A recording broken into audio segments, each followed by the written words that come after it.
Tuan-tuan, rezeki tidak pernah tersalah alamat. Yakinlah. Hari ini saya ingin kongsikan 4 ciri yang dikatakan di mana rezeki itu tidak pernah ataupun tidak sesekali tersalah alamat. Yang pertamanya, rezeki adalah subjektif. Rezeki adalah sesuatu yang telah ditulis dan ditetapkan oleh Allah Subhanahu wa taala untuk seseorang hamba. Di dalam Al-Quran sebanyak 123 kali disebut berkaitan dengan perkataan rezeki, di mana ianya begitu meluas disebut. Rezeki datang dalam pelbagai bentuk, tidak semestinya berbentuk material. Hari ini kita banyak nampak yang terlihat di persekitaran di mana nilai material lebih banyak terlihat berlebihan di mata manusia. Material, yakni harta benda, duit dan sebagainya, tidak dinafikan sememangnya penting. Namun, tidaklah sehingga kita tenggelam dengan material sampai perkara-perkara lain terpadam. Barakah, yakni berkat dalam hidup itu penting, dan barakah itu adalah satu perkara yang kita tidak nampak, yakni perkara gaib. Dan kita kena yakin dan percaya kepada perkara itu. Yang kedua, perlu bersangka baik. Rezeki mendidik kita untuk sentiasa bersangka baik. Dan bersangka baik itu perlu didorong dengan ilmu, bukan main hentam sahaja ataupun sembrono sahaja. Bersangka baik itu adalah satu jalan untuk menuju ke syurga Allah Subhanahu wa taala.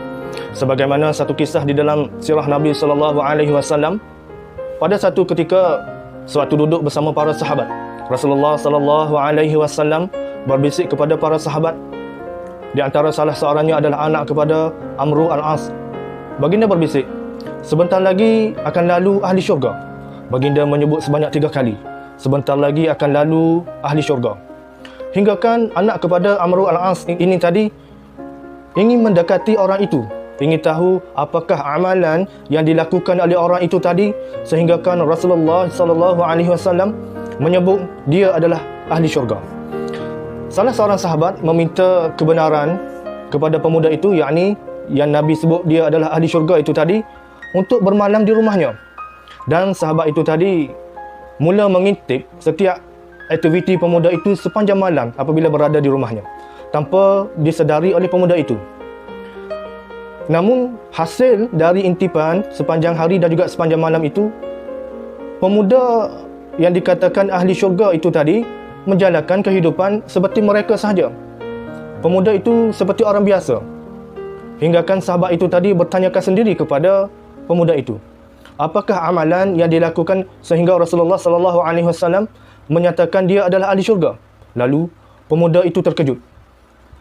Dia kata dia menjalani kehidupan seperti orang biasa-biasa sahaja. Cumanya satu sahaja perkara yang paling dijaganya, iaitu sentiasa bersangka baik walau apa pun yang terjadi dalam kehidupannya. Jadi kisah ini boleh kita jadikan teladan untuk kita sentiasa bersangka baik, terutamanya berkaitan dengan rezeki daripada Allah Subhanahu wa taala. Dan yang ketiganya adalah rezeki itu datang daripada Allah Subhanahu wa taala. Cara nak pegang rezeki, pegang Allah, yakni melalui agama. Asasnya adalah istighfar. Amalkan istighfar sebanyak-banyaknya, kerana ia memberi peluang untuk rezeki terbuka seluasnya. Dalil mengatakan dengan istighfar Allah akan memberi rezeki terdapat di dalam Al-Quran, surah Nuh ayat 10, 11 dan 12. Istighfar sekurang-kurangnya 100 kali sehari. Lagi banyak lagi baik. InsyaAllah ada rezekinya di situ. Dengan izin Allah Subhanahu wa taala, semua hajat dan rezeki akan tercapai. Amal ibadah lain juga membuka rezeki, seperti mengaji Al-Quran, istighfar ataupun salawat kepada Nabi Muhammad sallallahu alaihi wasallam, ataupun boleh juga dengan melakukan kerja amal, yakni dalam membantu sesiapa sahaja yang memerlukan. Amalkan setiap kali semasa melakukan kerja dengan beristighfar. Astaghfirullahalazim. Berkaitan dengan istighfar itu tadi, ada satu kisah mengenai Imam Ahmad bin Hanbal, yakni Imam Hanbali, di mana satu hari beliau terbuka hati untuk pergi ke kota Baghdad. Beliau rasa macam ingin pergi ke kota Baghdad itu. Lalu Imam Hanbal pergilah ke kota Baghdad. Sampai saja di sana, beliau singgah di sebuah masjid untuk menunaikan solat. Selesai daripada solat, beliau bercadang untuk berehat-rehat ataupun tidur di dalam masjid itu. Namun seorang penjaga masjid, yakni Tok Siap, menghalau beliau. Bersungguh-sungguh Tok Siap ni menghalau beliau. Dia katanya tak boleh nak duduk berehat di sini kerana masjid ni dia nak tutup. Beria-ia beliau. Pada masa itu juga seorang tua, iaitu seorang tua yang sedang membuat roti. Kerja dia membuat roti bersebelahan dengan masjid itu. Beliau nampak perkara itu dan memanggil Imam Hanbal untuk singgah di kedainya. Maka Imam Hanbal pun pergi di kedai pembuat roti itu. Masa di sana, di kedai itu, Imam Hanbal melihat pekedai itu tengah menguli roti. Sambil menguli, beliau beristighfar. Dan setiap kerja yang dilakukan, dia memulakan dengan beristighfar sepanjang masa. Lalu Imam Hanbal berbual dengan pembuat roti itu. Pembuat roti itu memberitahu kepada Imam Hanbal. Beliau berkata, dengan istighfar itu, Alhamdulillah, tidak ada satu pun hajatnya yang Allah tidak tunaikan. Semua Allah makbulkan doa beliau. Kecuali satu. Kecuali satu, iaitu ingin berjumpa dengan Imam Hanbal. Beliau ingin sangat untuk berjumpa dengan Imam Hanbali, tetapi tidak kesampaian. Mendengar kepada cerita pembuat roti itu, Imam Hanbali terkejut dan beliau berkata, hajat kamu telah ditunaikan oleh Allah Subhanahu Wa Taala pada kali ini juga. Jadi daripada cerita ini kita dapat membuat kesimpulan bahawa dengan beristighfar kepada Allah Subhanahu Wa Taala, insya-Allah dengan izin Allah, segala hajat kita akan ditunaikan oleh Allah Subhanahu Wa Taala.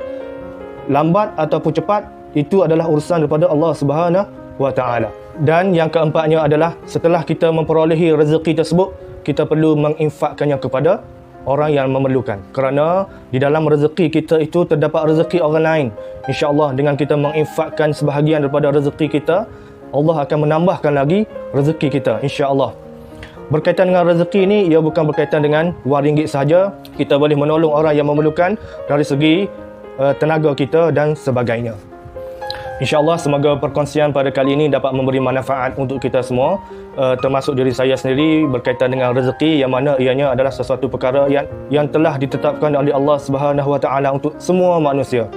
Lambat atau cepat, pelbagai rezeki itu berbentuk yang bagaimana, itu adalah urusan Allah Subhanahu Wa Taala. Urusan kita adalah yakin kepada setiap perkara yang telah ditentukan oleh Allah Subhanahu Wa Taala dan tidak pernah bersangka buruk kepada Allah, sentiasa bersangka baik bahawasanya apa yang kita perlukan itu belum tepat, belum sesuai dengan keadaan kita, insya-Allah. Sekadar itu sahaja video daripada saya untuk kali ini.